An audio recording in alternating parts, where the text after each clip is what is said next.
So, good afternoon, everyone. So, we are the Group 6. So, today we'll talk about the inspiring topic. So, slides po, pa-next po sa, so the speech of Corazon Aquino before the U.S. Congress. So, this is not just a speech. It is a symbol of how Filipino spirit rose again after the dictatorship. So, our lessons, doon na po sa objectives po. Learning of objectives. Yan. So, at the end of the lesson, students will be able to analyze the context, content, and perspective of the different kinds of primary sources and the contributions of the different kinds of primary sources in understanding the history of the Filipino people and develop the critical and analytical skills in ano po. And for the next slides po, will be discussed for the next reporter na po.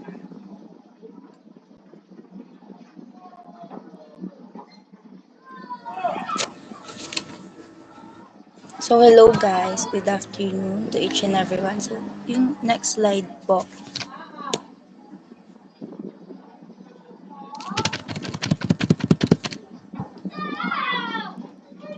Uy, best friend, next slide. Next slide. Hindi ba introduction? Sorry. So, this topic, mapag-uusapan natin dito is the background of Marcos regime. So, first is the martial law rule during 1972 and 1981. Centralized wait lang, di ko mabasa. Hayaan nyo na yan. So, sa lesson na to, sure naman ako na marami sa inyo ang nakakakilala kay Ferdinand Marcos Sr. So, si Marcos ay naging presidente way back 1965 at muli siyang nahalal noong 1969. Siya rin yung sinasabi na pinakaunang presidente na nagkaroon ng dalawang termino. So, sa unang taon ng termino ni Presidente, ni Ferdinand Marcos, nakilala siya dahil sa mga proyekto niyang infrastruktura at malakas na impluensya niya sa politika. But, noong 1970, dumadami ang mga estudyante na nagpo-protest sa kanya dahil sa mga krimen na nangyayari at sa kaguluhan ng lipunan natin. Kung kaya, ginamit ni Marcos yung kanyang power, which is yun yung nag-declare siya ng batas, which is the martial law noong 1972. So next is the economic decline, corruption, and the assassination of Benigno Ninoy Aquino Jr. in 1983 and testified public outrage. So yung during this time, malakas na power talaga yung pinangahawakan ni Ferdinand Marcos. Marami siyang mga karapatan na ipinagbawal. For example, na-control niya yung social media and also marami siyang nakalaban sa politika. Meron din mga taong na-torture talaga and pilit na pinaalis sa bansa natin. And nakilala ang regime niya na ito bilang paboritismo sa mga kaalyado at paglabag sa karapatan ng mga pantao. Dahil dito sa martial law na to, bumagsak talaga yung ekonomiya natin dahil sa malaking utang at maling pamamahala sa bansa natin. And also, noong huling bahagi ng kanyang termino ay sinasabi na under nito yung pagpatay, yung nangyaring pagkamatay ni Benigno Ninoy Aquino Jr. And ay namatay pala si Benigno Jr. Aquino noong August 21, 1983. At yun yung dahilan kung bakit mas lalong nagkaroon ng galit yung mamamayan natin sa termino ng pag-upo ni Ferdinand Marcos Sr. So next po is the rise of the Corazon Aquino.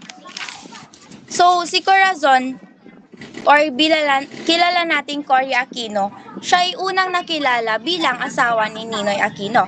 Malaki yung pagbabago na idala sa atin ni Cory Aquino sa kasaysayan ng lipunan natin sa Pilipinas. Dahil matapos yun nga yung nangyaring krimen sa pagpatay ng asawa niya is nagkaroon ng pagkakaisa ang mga mamamayan at pinangunahan ito ni Cory Aquino.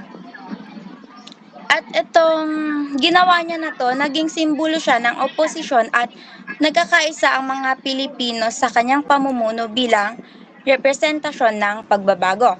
So, during this time, dun na po natin nakilala yung the People Power Revolution. So, sinasabi rin na wait lang.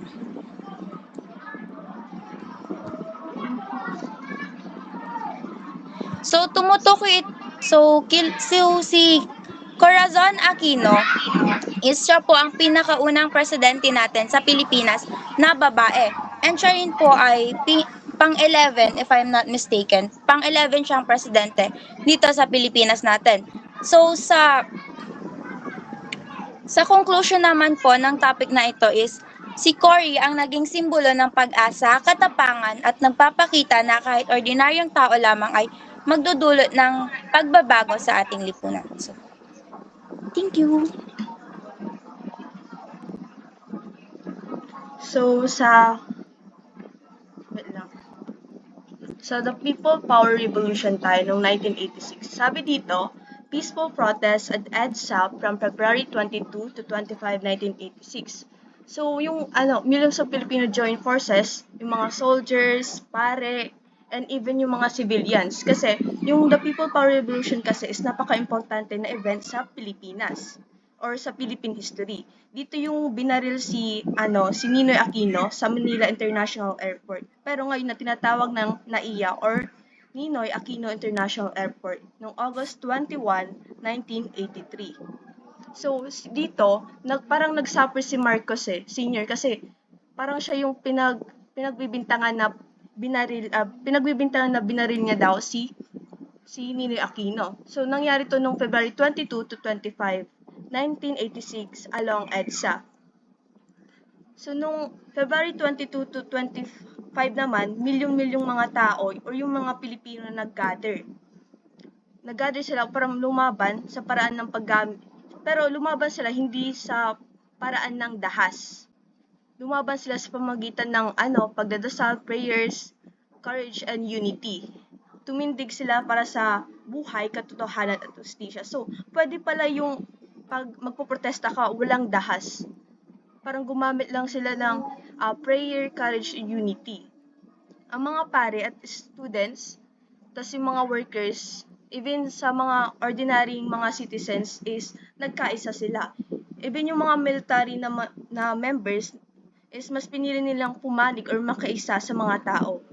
Pinapakita lang na yung the People Power Revolution noong 1986 is pag nagkaisa yung mga tao is magiging malakas. Dahil sa massive na protest na nangyari sa EDSA, parang napatalsik si Ferdinand Marcos at umalis siya ng bansa natin. So the regime collapsed without violence, triumph or unity and faith. Came message revolution through prayer, courage, and people's will. So yun lang po sa the People Power Revolution noong 1986. So ang susunod po is Aquino's Leadership Framework to be discussed by the next reporter po. So ngayon naman po, sa Aquino's Leadership Framework naman po tayo. So, background ko lang po sinabi ni Miss Jendy na si Pangulong Corazon Aquino ang ika-11 na Pangulo ng Pilipinas mula 1986 hanggang 1992. Siya rin ang pinakaunang babaeng Pangulo ng Pilipinas at naging mahalaga sa 1986 People Power Revolution na nagwakas sa 2 dekadang pamumuno ni Pangulong Ferdinand Marcos. So, ngayon po is sa democratic principles. Restore civil liberties and political participation. Sa administrasyon ni Pangulong Aquino ay pinahalagaan niya ang pagbabalik ng kalayaan na ipinagkait noong panahon ni Pangulong Marcos. Kasama nito ang kalayaan natin sa pagsalita, pagtipon. At hinihikayat din niya ang mga tao na makilahok sa politika sa pamamagitan ng tapat na halalan, kung saan malaya nating Malayo nating mapili kung sino man ang ating gustong piliin. So, ngayon po is ang power empowerment. Mobilizing citizens in rebuilding institutions. Naniniwala si Aquino na kayang ibangon ng mga Pilipino ang bansa. Kaya hinikayat niya ang mga mamamayan na makilahok sa pamanahan at sa pag-unlad ng ating bayan. Kaya noong 1986, pinamunuan ni Pangulong Aquino ang People Power Revolutions upang patalsikin si Pangulong Ferdinand Marcos. So, ngayon po is sa moral governance, fighting corruptions, and promoting justice. Sa administrasyon ni Pangulong Aquino ay matatag na lumaban sa korupsyon na nalaganap noong naunang pamumuno. Gumawa sila ng hakbang upang isulong ang transparency at mananagutan sa pamahalaan. Mahalaga rin sa kanila ang paghangad ng katarungan, kaya nagpatupad sila ng paraan upang tugunan ang paglabag sa karapatang pantao at tiyak na patas ang pagtrato sa lahat ng mamamayan. And yan lang po, next reporter po.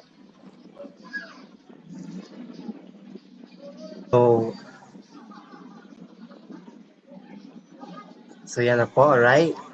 So, bago po simulan, ito po ay report ni Mark Joseph po. So, before I start, I took this opportunity po para i-congratulate natin si Mark Joseph kasi nakakuha siya ng gold medalist siya sa 10 kilometers running.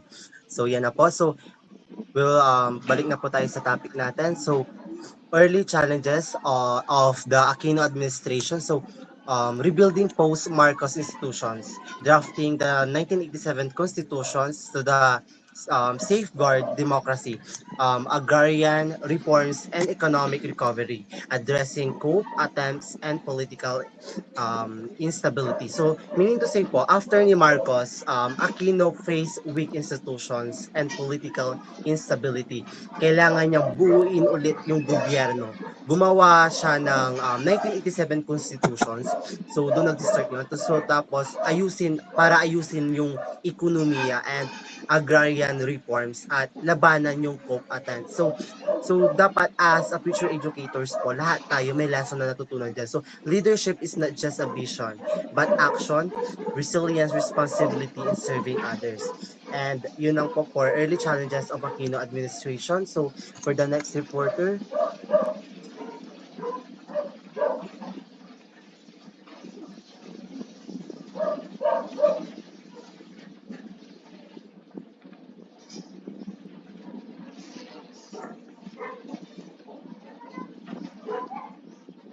Anong reporter dito?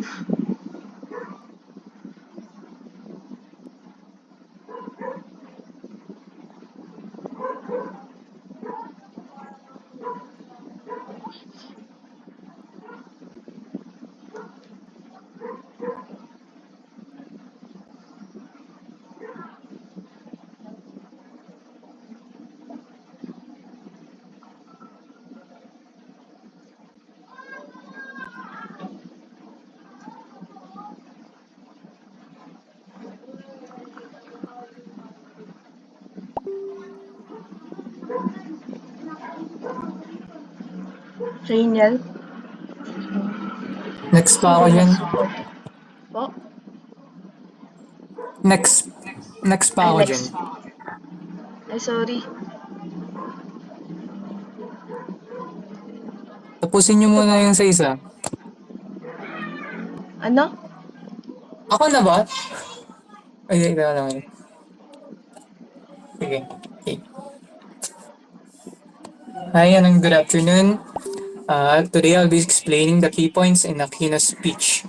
Firstly, Corazon's speech explained that change in the government didn't have to have violence or kailangan ng mga tao na gagamit ng dahas or may taong mamamatay, may mga taong mamamatay, but she highlighted na kayang magkaroon ng revolution without those violence. And she also highlighted that the Filipinos gathered peacefully and in we, they gathered with peaceful approach, and they promoted unity, and that's one of the key points. And the second one is that she highlighted the Filipinos people courage and faith.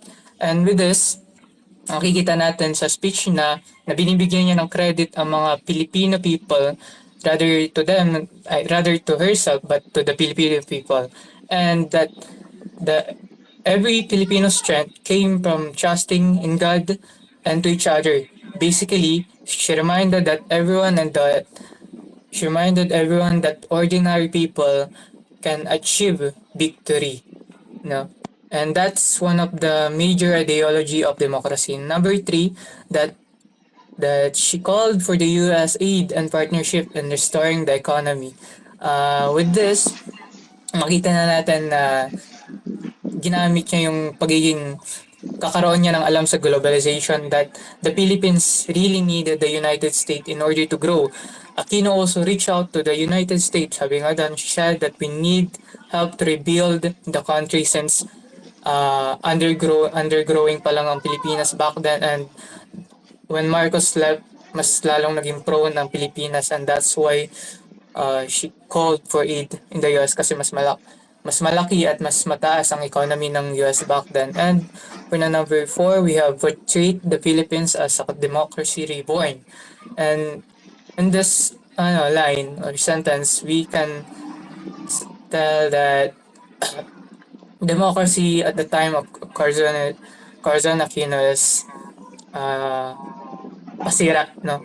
And by having to have aid from the US helps the country from getting the democracy that the original democracy na kailangan ng Pilipinas back then. And for the next slide, we have the analysis of Corazon's speech. Okay, so the first one, we have the rhetorical power, where she explained with emotion and logic plus pride sa speech na yun. His speech gave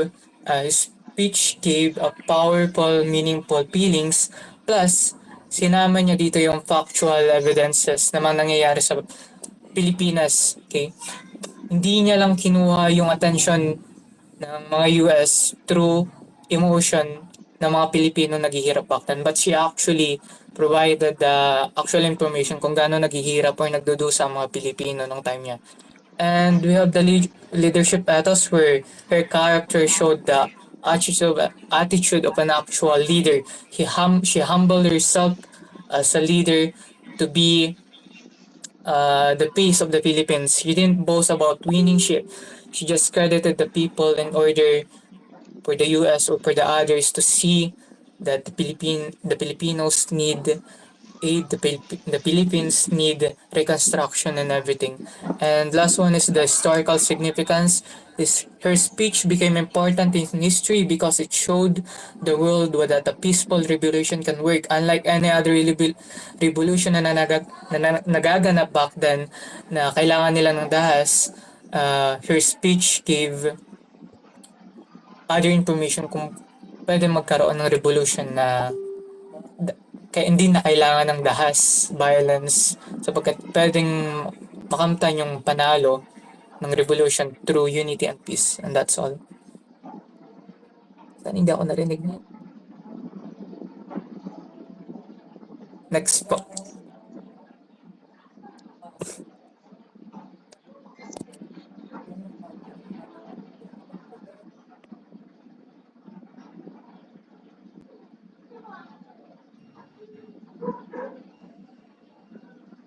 Okay po, thank you.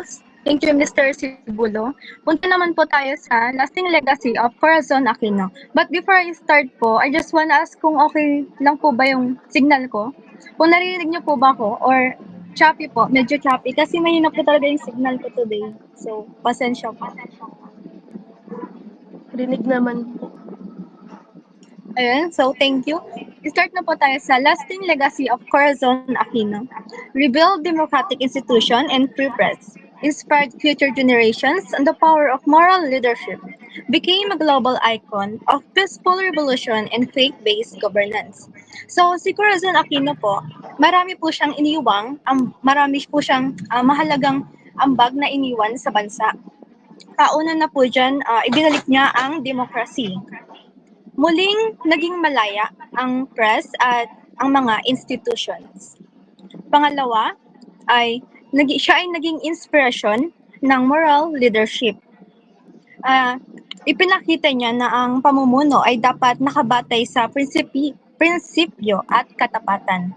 Ikatlo naman po ay siya ay kinilala sa buong mundo bilang simbolo ng mapayapang revolusyon. So, next slide po. Punta naman po tayo sa conclusion. The revolution that brought freedom to our nation was not just political, it was spiritual. Aquino's story is a reminder that true leadership begins with moral courage. The Filipino people proved that democracy is strongest when citizens act together. Ang sabi ni Cory Aquino or Corazon Aquino, the revolution that brought freedom to our nation was not just political, it was spiritual. Pinapaalala nito na ang people power ay revolusyon ng puso at pananampalataya. Ang kwento niya ay patunay na ang tunay na leader ay may moral na tapang at na ang demokrasya ay pinakamalakas kapag ang bawat isa o ang buong sambayanan ay nagkakaisa. That would be all. Thank you.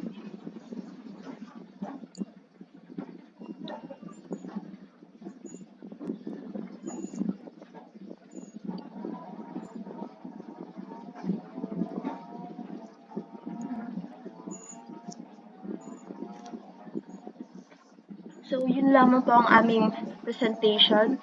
Any clarification po, questions, or anything?